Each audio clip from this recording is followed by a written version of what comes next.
Sejam muito bem-vindos, né? Bem-vindos presencialmente, bem-vindos àqueles que estão ao vivo, né? Acompanhando aqui o nosso curso. Que bom que vocês vieram, né? Que vocês acabaram tomando a decisão de manter essa capacitação. Fico feliz por vocês, fico feliz por mim, né? Porque aqui é o lugar onde eu me sinto mais feliz nessa vida. Tá? Vamos passar, então, esses dias aqui vendo estudando o RH, né? Nossa proposta é falar um pouco sobre a composição da folha de pagamento, falar sobre limite de gasto com pessoal. Aí nós temos a lei complementar 173 a 178. Não sei, talvez eu acho que vocês estejam um pouco preocupados com isso ou atentos a isso, né? Então, nós vamos falar sobre isso amanhã à tarde, né? Hoje nós vamos falar um pouco sobre servidor, porque nós precisamos fazer uma base, né? Para aquilo que nós vamos conversar. Precisamos alinhar, né, o conhecimento sobre servidor, aqueles que são regidos por CLT, aqueles que são regidos por estatuto, que faz a diferença, não é verdade?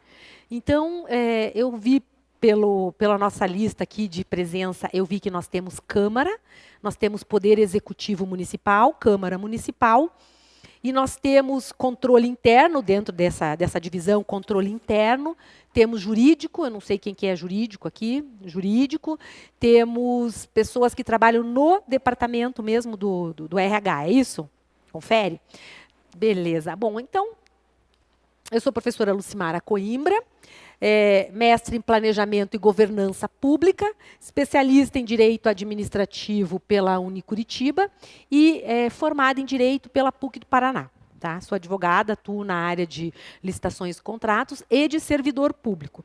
Sou professora de Direito Administrativo, Controle da Administração Pública, Processo Administrativo, Administração Pública também, né? Porque o meu mestrado é na área de administração pública e não na área jurídica, né?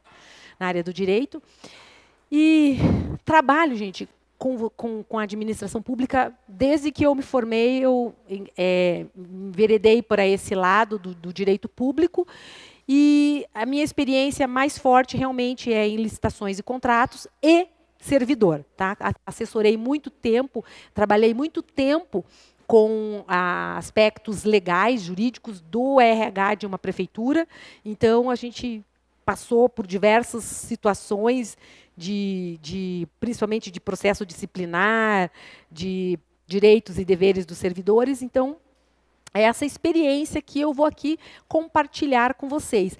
E peço que vocês também compartilhem as de vocês. Tá? Essa troca de experiência, o teu exemplo, o seu exemplo, essa troca é sempre muito enriquecedora.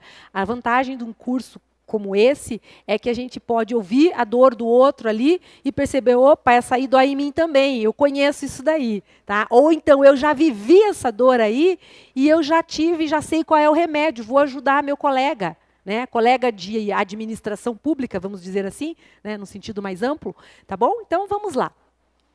Nós vamos falar, então, sobre a folha de pagamento, o assunto mais amplo, é essa gestão de pessoal, né? E a primeira coisa que a gente precisa fazer, quando a gente vai falar sobre isso, gente, é delimitar, identificar os 3 grupos que nós estamos falando basicamente, tá? Que é o servidor estatutário, o empregado público e o contratado temporário. Não é? São essas 3 categorias normalmente que nós enfrentamos lá no RH. Né? Então, o servidor estatutário é aquele que é regido por um vínculo institucional, legal, alterável unilateralmente, lógico. É uma lei, só pode ser alterado por meio de lei, mas não depende da vontade do servidor para ser alterado. Ele pode ser alterado quando a administração pública sente que precisa, tá? Quando há necessidade. Então, preserva direito adquirido? Opa, claro que preserva. Preserva ato jurídico perfeito? Preserva, claro que preserva. Mas aquilo que ainda não ingressou no patrimônio do servidor aquilo que ainda ele não preencheu os requisitos legais para ter o direito e for alterado, ele não pode dizer, ah, não, essa lei aí, quando eu entrei, eu tinha expectativa de, quando eu fizesse 5 anos de serviço público, eu ter um quinquênio. Ah, não tem mais, amigo. Você não tinha 5 anos quando a lei foi alterada, você não tem direito a esse quinquênio. Tá? É essa a ideia do vínculo estatutário.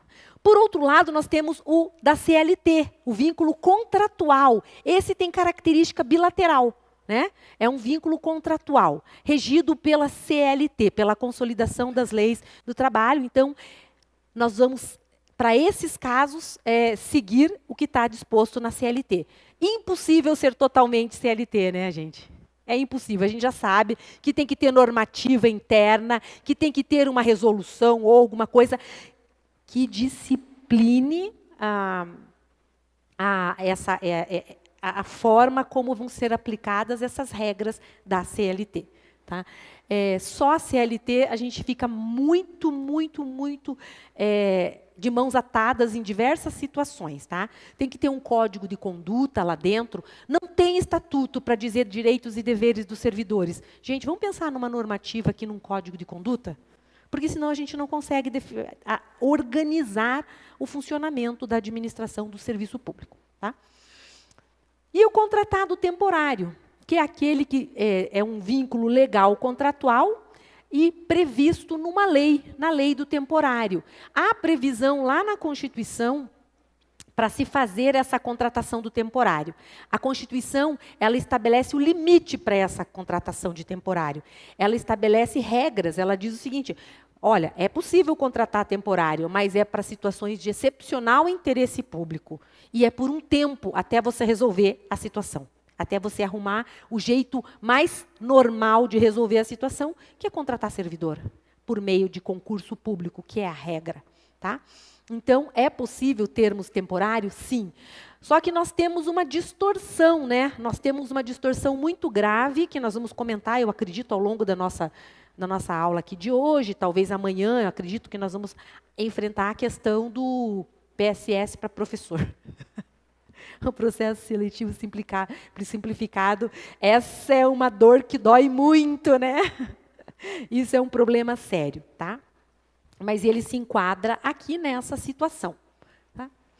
E a folha de pagamento, gente, é esse conjunto todo que compõe a remuneração, seja do servidor público, no sentido propriamente dito, estrito, que é o estatutário, seja do empregado público, que é aquele regido pela CLT, ou então realmente do temporário. Existe lá a folha de pagamento e ele é um conjunto de todos esses valores que vão ser pagos aos colaboradores da instituição, seja ela pública ou privada. Nós vamos falar só da pública aqui, mas vale também para a privada, ok? Deixa aqui que eu fugi aqui. Retrata o total das despesas com pessoal e encargos referentes ao mês trabalhado. Quais são os elementos indispensáveis que devem estar nessa folha de pagamento? O valor da remuneração de cada servidor ou empregado público.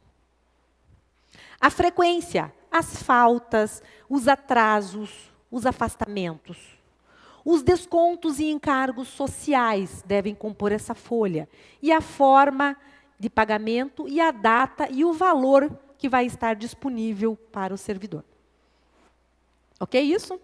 E aí nós vamos, ao longo dessa nossa aula, discutindo essas composições, esses elementos que vão compor a remuneração. Tá? Então, é muito relevante reconhecer esses elementos que compõem a remuneração, identificando o que integra a remuneração, a repercussão ou não dessa parcela sobre as demais, e a identificação da base de cálculo para calcularmos encargos trabalhistas e previdenciários. Então, essa é a razão da nossa conversa de hoje, ok? Então, repercussão é uma palavrinha que a gente tem que entender o que significa. Né? A repercussão a gente tem que entender a questão do integra e incorpora, não é verdade? Faz diferença. Tem coisas que integram a remuneração de um determinado momento, de um servidor num determinado momento.